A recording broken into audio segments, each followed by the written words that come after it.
এই গল্পের শুরুতে আমরা একটা সুন্দর মেয়েকে একা ঘুমিয়ে থাকতে দেখি। যখন সে গভীর ঘুমে ছিল তখন কেউ তার কম্বল টেনে নিয়ে যায়, যার কারণে তার চোখ খুলে যায়। সে যখন দেখার জন্য উঠে দাঁড়ায় তখন কেউ তার চুল ধরে মাথা বালিশে ঠেলে মারে। এটা করছিল আর কেউ নয়, তার নিজের বাবা। মেয়ে তার বাবাকে জিজ্ঞেস করে, আপনার কি হয়েছে? কিন্তু সে কোনো উত্তর দেয় না এবং মেয়ের শরীরের নোংরা চোখ মেলে তাকিয়ে থাকে। তারপর সে তার মুখ মেয়ের সামনে নিয়ে আসে এবং বলে, আমার মেয়েটা কত বড় হয়ে গেছে। এই মেয়েটা তার বাবার এসব কথা শুনে খুব ভয়ে কাঁপতে থাকে। এখন ওই লোক মেয়েটার চুল ছেড়ে তার মুখ ছোঁয়া শুরু করে। মেয়েটা ভয়ে ফুসফুস করে কাঁদতে থাকে। সে একদমই বুঝতে পারছিল না তার সাথে কি হচ্ছে। আর ঠিক তখনই তার বাবা এখান থেকে চলে যান। পরের সকাল হতেই আমরা মেয়েটার মাকে রান্না করতে দেখি। এই মেয়েটার নাম মেরি। মেরি এখানে বসে বসে ভাবছিল, গত রাতে আমার সাথে যা যা হয়েছে আমি কি সব কথা আমার মায়ের কাছে বলবো? ঠিক তখন তার বোন আর ছোট ভাই দুজনেই নাস্তায় টেবিলের কাছে আসে।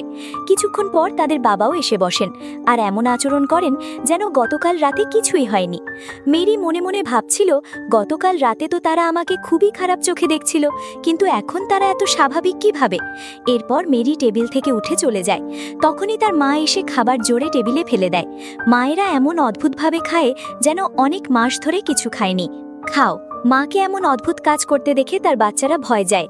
ঠিক তখন তার ছেলে খাবারটা থুতু দিয়ে ফেলে দেয় আর বলে, খাবারে অনেক লবণ আছে। তখন মা খাবারটা তুলে নিয়ে পাগলের মতো খেতে শুরু করে। এই ফ্যামিলির সঙ্গে এমন অদ্ভুত ঘটনা কেন হচ্ছে? আসলে এই ফ্যামিলি যখন থেকে নতুন একটা কটেজে উঠেছে তখন থেকে তাদের সঙ্গে অদ্ভুত ঘটনা ঘটছে।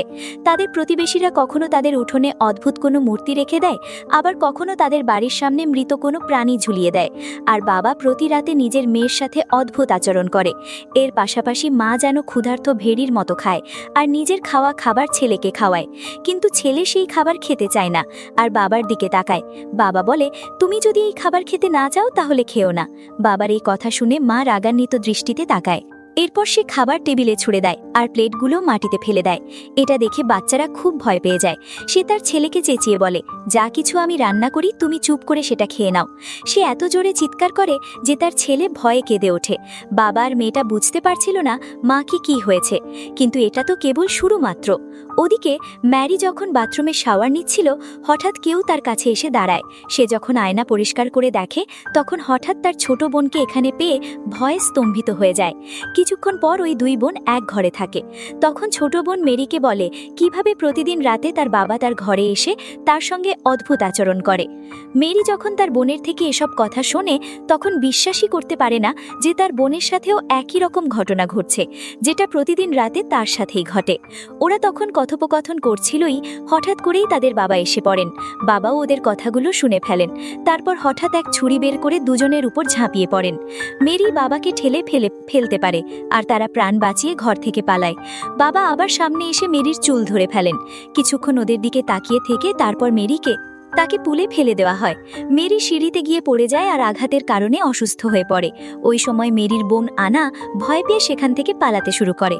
যখন সে পেছন ফিরে দেখে তখন বুঝতে পারে তার বাবা তার পেছনে আসছেন না।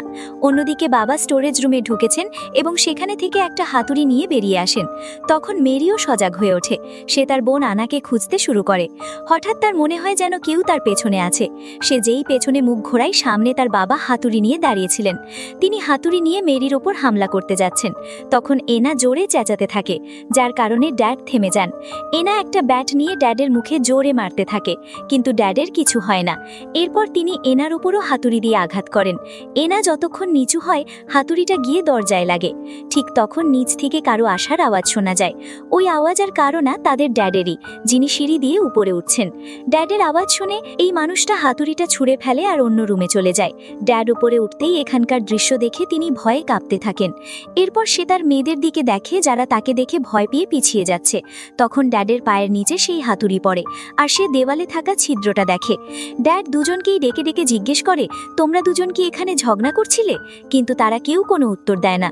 তখন তাদের ভাই ঘর থেকে বেরিয়ে তাদের কাছে আসে। তখন মেরি আর আনা তাকে পালানোর জন্য বলে। ঠিক তখনই একজন মহিলা এসে সেই হাতুড়িটা তুলে নেয়, যিনি তাদের মা। ড্যাড তার স্ত্রীর দিকে তাকায়। হঠাৎ সে তার উপর আক্রমণ করে। ড্যাড তাকে আটকানোর চেষ্টা করে। কিন্তু ওই মহিলা তাদের ঠেলে ফেলে দেয়। মম এখানে খুব ভয়ঙ্কর হাসি দেয় আর ভাঙা কাঁচের উপর পা রেখে খুব সহজেই তার রুমে জ্বলে যায়। নিচ থেকে আবার এক মহিলার কণ্ঠ শোনা যায়, আর সেটার কারণ তাদের আসল মমের। সে এখানে এসে সবার কাছে জিজ্ঞেস করে এখানে কি হচ্ছে, কিন্তু এখন সবাই তার কাছে ভয় পেতে শুরু করে। তারা ভয় পেয়ে রুমের দরজা খোলে, কিন্তু ওই রুমে আর কেউ ছিল না। এরপর তারা ফ্লোরে পড়ে থাকা হাতুড়িটা দেখে। মম তার মেয়েদের কাছে চলে যায়, জিজ্ঞেস করে কি হয়েছে, কিন্তু এনা আর ম্যারি তাদের মাকে নিয়ে খুব ভয় পেয়েছিল। এরপর বাবা তার ভাইকে বাড়িতে ডাকে। তাদের ভাই চার্চে একজন পাদ্রী ছিল। চার্চে ফাদার এখানে এসে তাদের আরও অনেক এমন ঘটনার কথা বলেন, কিন্তু বড় ভাই এসবের কোনো বিশ্বাস করত না। রাতে সবাই ঠিক করে তারা সবাই একসাথে একই রুমে ঘুমাবেন, কিন্তু রাতে তাদের ছোট ছেলে বাথরুমে যেতে চায়। সে কাউকে বিরক্ত না করে একা বাথরুমে চলে যায়। তখন হঠাৎ তার মতো দেখতে আরেকটা ছেলে রুমে আসে। তার হাতে একটা ছুরি থাকে। কে তুলে নিয়ে অদ্ভুত একটা হাসি দেয়। ও ফাদারকে মারতে চেয়েছিল, কিন্তু ও তাকে মারে না। দেখতেও লেগেছে যেন কিছু একটা ওকে সেটা করতে বাধা দিয়েছে। আজ রাতটা শান্তিতে কেটে গেল। ফাদার একলা এই সমস্যার মোকাবিলা করতে পারতেন না, তাই তিনি তার সিনিয়রদের কাছে সাহায্যের জন্য গিয়েছিলেন। সিনিয়ররা একসাথে বসে আলোচনা করল শেষ পর্যন্ত ওই বাড়িতে আসলে কি ঘটছে। এখন সবাই মিলে সেখানে গিয়ে প্রার্থনা করার প্ল্যান করল। ওই সিনিয়র ফাদার এই কাজে খুবই দক্ষ ছিলেন। ফাদার তার টিম নিয়ে সন্ধ্যায় ওখানে যাওয়ার পরিকল্পনা করল। এখন এই লোকেরা তাদের বাড়ি ফিরতে বের হয়, কিন্তু পথে এক কাক তাদের গাড়ির ওপর আক্রমণ করে, যার কারণে গাড়ির সামনের কাঁচ ভেঙে যায়। এতে গাড়ির ব্যালেন্স নষ্ট হয় এবং গাড়িটা এক গর্তে পড়ে যায়। অন্যদিকে আমরা ড্যাডকে দেখি, যিনি তার মেয়ে মেরিকে বিছানায় বেঁধে রাখে। সে তাকে বোঝানোর চেষ্টা করে, কিন্তু ড্যাড বলেন এসব ঠিক করার একটাই উপায় আছে। রাতের অর্ধেক সময় ফাদার রক্তে লথপথ হয়ে তাদের বাড়িতে আসে। তিনি সবাইকে জানান সব ফাদার মারা গেছেন, তাই এখন যা আমাদের কিছু করতে হবে সেটা আমাদেরই করতে হবে। এখানে মেরিকে বিছানায় বেঁধে দেখে ফাদার কাজ শুরু করতে চাইলেন, কিন্তু তিনি একা ভয় পাচ্ছিলেন, কারণ শেষবার যখন তিনি এমন চেষ্টা করেছিলেন তখন সেই শয়তান ফাদারের পুরো পরিবারের সবাইকে মার দিয়েছিল। তাই তিনি ভয় পাচ্ছিলেন যে আবারও এমন কিছু হলে তিনি তার ভাইয়ের পরিবারটাকেও হারাবেন। কিন্তু তার বড় ভাই কেঁদে কেঁদে বলল, তুমি তোমার কাজ করো, আমরা সবাই মিলে লড়ব, না হলে সে আমাদের সবাইকে মারবে। এই কথা শুনে ফাদার মোমবাতিগুলো নিভিয়ে তারা আগুন জ্বালায় আর ম্যারির ওপর হোলি ওয়াটার ছিটায়। হোলি ওয়াটারের কারণে ম্যারি চিৎকার করতে থাকে। তারপর পাদ্রী ম্যারির বুকের ওপর একটা ক্রস রাখে আর তারপর তাকে একটা লাঠি দিয়ে মারে। ম্যারি যন্ত্রণা নিয়ে চিৎকার করে। সে জিজ্ঞেস করে তারা তার সঙ্গে এমন কেন করছে। পাদ্রী ম্যারির বাবার কাছে জিজ্ঞেস করে, তুমি কি এখনও এই চিকিৎসা চালিয়ে যেতে চাও? এটা দেখে ম্যারির বাবা কান্না শুরু করে। যখন একটা লাঠি ভেঙে যায় তখন পাদ্রী আর একটা লাঠি বের করে। যন্ত্রণা থেকে ম্যারি অজ্ঞান হয়ে পড়ে। আর একদিকে আমরা সেই জায়গায় যাই যেখানে এখানে আসা ফাদারদের অ্যাক্সিডেন্ট হয়েছিল। এখানে পুলিশ টিম এসে পৌঁছেছে। যেই মুহূর্তে তারা গাড়ি থেকে ফাদারকে বের করে, গাড়িতে জোরালো বিস্ফোরণ ঘটে। এদের মধ্যে মেরির বাবার ভাইও উপস্থিত ছিল। এর মানে হলো যে মানুষটা এখন মেরির ঘরে আছে সে কোনো পাদ্রী নয়, বরং নিজেরাই সেই শয়তান। তাই সে মেরিকে নিরর্থক যন্ত্রণা দিচ্ছিল। কিন্তু এখন মেরির মা আর এটা সহ্য করতে পারছেন না। তিনি বলছেন এটা কোনো চিকিৎসা নয়, এভাবে চললে আমার মেয়ে তো মরেই যাবে। এরপর তিনি ফাদারকে ধরতে চায় যাতে সে মেরিকে বাড়তে না পারে, কিন্তু বাবা তার কথা শোনেন না এবং তিনি তার স্ত্রীর উপর জোরে ঠেলে দেন আর পাদ্রীকে বলেন তুমি এই রিচুয়াল চালিয়ে যাও। তারপর হঠাৎ বাবা তার স্ত্রীর কাছে গিয়ে তার গলা চেপে ধরেন। তখনই হঠাৎ সে তার ভাইয়ের দিকে তাকায়, যার মুখে এক ভয়ঙ্কর হাসি। বাবা বুঝতে পারেন। এরপর তিনি শয়তানের উপর ঝাঁপিয়ে পড়েন, কিন্তু শয়তান বাবাকে মারপিট করে নিচে ঠেলে দেয়। ঠিক যখন শয়তান বাবাকে মারতে যাচ্ছিল আসল ফাদার এসে পৌঁছান।